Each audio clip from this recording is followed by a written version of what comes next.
there's a kid that I'm coaching.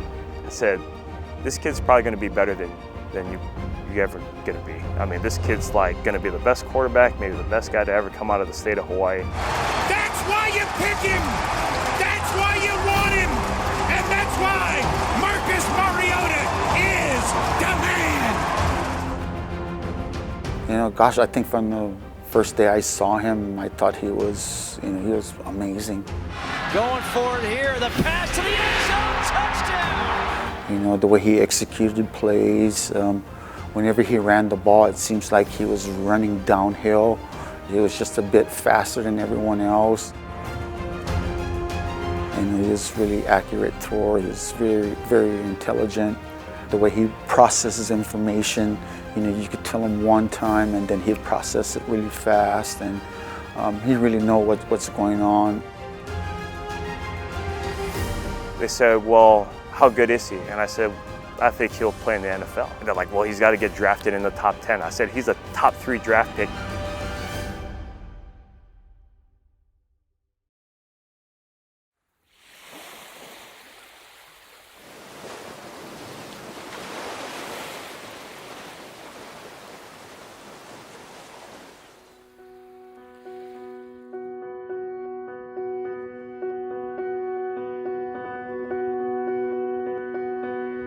I truly believe that the culture here is like no other. And really, I was raised by the entire community. That's what's kind of cool about Hawaii, is it feels like a small village, and everyone kind of takes care of each other. The culture here, it really believes that everybody is in it together. It's never I, it's always we. And when it comes down to it, if you're successful, everybody feels that they're successful.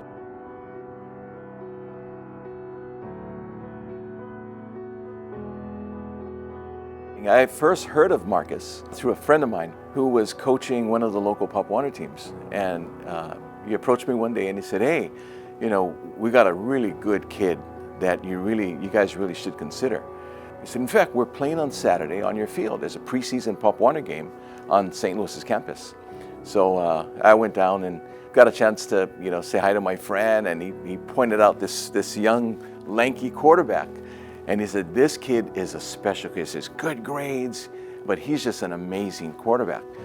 And so the game started, watched him, and I was amazed. I said, wow, for a young guy, he kind of sat in the pocket and he had a great arm and seemed really confident, So, thanked my friend and went on, and this is probably sometime in August.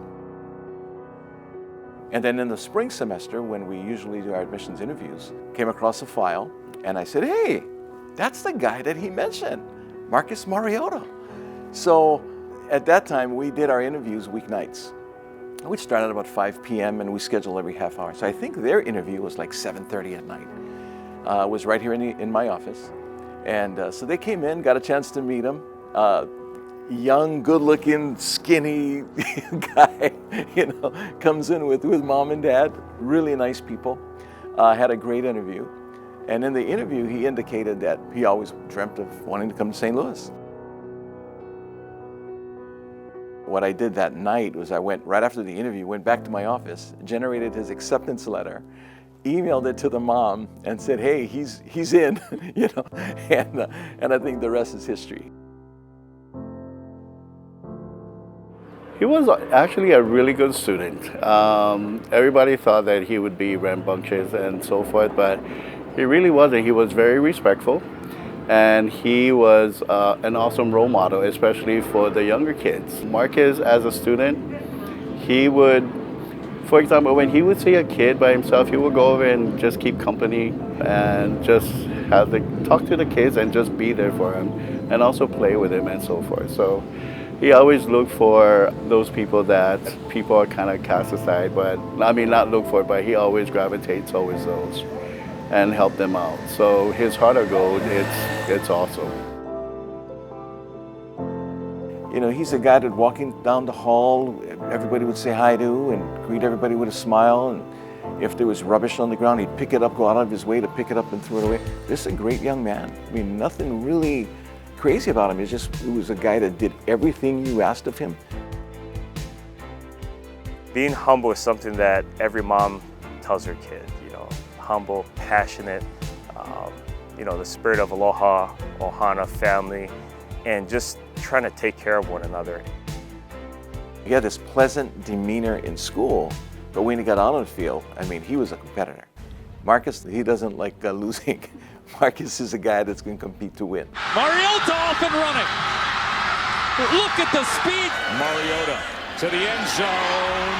Touchdown. It's just the competitiveness in whether it's video games or golf. Like, he wants to win, and I think he carries that passion onto the field, and it's crazy to see. Like, it's nonstop. I want to win, and I'll do anything in my power. Mariota's going to keep it, and he's got running room. Can they catch him? I don't think so. Touchdown. In the 9th grade and even seeing him the 6th grade, it was really his passing and how he threw on the move. A lot of people always talk about, you know, he's going to go and create with his legs, but he was a passer that was gifted athletically. Even at a young age, at St. Louis School, you know, we throw into the valley, and the wind whips through there out of Palolo Valley. And he was able to cut it at a young age. And it's something that Vinny Passes, when he got him in high school, even got him dialed in as a passer. He's had a touch, I think, on really so many kids. A lot of kids that have actually played Division I or even professionally, he's had a hand in it. The competition between him and the other guys, I mean, ball never really touched the turf. I mean, God, it was pretty amazing, you know, I mean, the way they competed. You would think that he was a baseball player, being able to throw on the move and being able to move side to side and, you know, roll out to the left, throw it to his left, roll out to the right, throw it to his right. Mariota now sprinting to the near side, to the end zone, back of the end zone, touchdown. He was a backup for the first game, and I know that sounds wild, but he was a backup for the first game because we had an incumbent starter who was a sophomore, and the kid was kind of struggling. So after about 2 or 3 series, I called out for Marcus, and you know, I turned to the side, and Marcus's chin strap is down, his mouthpiece is up here, and he kind of looks with a blank stare, and he's like, "Yes," and I said, "Okay, wait, you're not going in because you're not ready, all right?" So luckily we went on, we got a chance to win the game.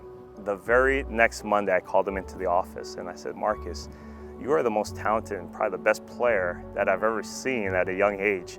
You got to just be ready to go because your time is going to come soon, and you got to be ready to go." The very next game, we're playing against Punahou, another rival school for us. And again, the incumbent started struggling, and I turned the next time, and Marcus chin straps up, mouthpiece is in, and he tells me, "What's the play?" And give him the play, he goes in, marched down and drives, and the rest is history. He was the starter. We moved the other kid to receiver where he naturally played, and he played in college, but it was just, you just had to just kind of give him, "Hey, this is what you do, be ready." And it was it. And then from that time, it was like, hey, as coaches, we just don't want to screw him up. And he did a wonderful job for us, and we ended up winning a state title that year. Mariota looks, throws, and caught back of the end zone, touchdown. You know, we kind of had a dream since we were in 7th grade. A lot of those core guys have been there for such a long time that we wanted to bring one back. And to be able to do that as a class was truly special. After a couple of years, I ended up at the University of Memphis as a graduate assistant, and that was going into Marcus's senior year. It was late spring, early summer, and Larry Porter was the head coach at the time, and I begged and pleaded to get Marcus, because I knew the kind of athlete he was. Said, "Coach, this guy is academically, character checks out. He's the kind of guy that we want to bring in the program. Can we at least offer him? I know the family, I'll bite the bullet, whatever it is." And so we got the offer out, you know, got it to Marcus, and he was very grateful for it. But he said, "Hey, Coach, you know, I thank you for the scholarship. It's the first one, but I'm going to go to Oregon next week to a camp." I said, "Marcus, hey, this is just an opportunity. You know, if anything else comes, by all means, go with it. But this is just something for you just in case." And, you know, the next week or two, he went to Oregon, and Chip Kelly loved him and gave him a full ride scholarship, and the rest is history. My group of guys, you know, my family, you know, those are, every single time I take the field, those are the people I think about. Because those are the people that got me to where I'm at. They gave me the opportunity, they supported me,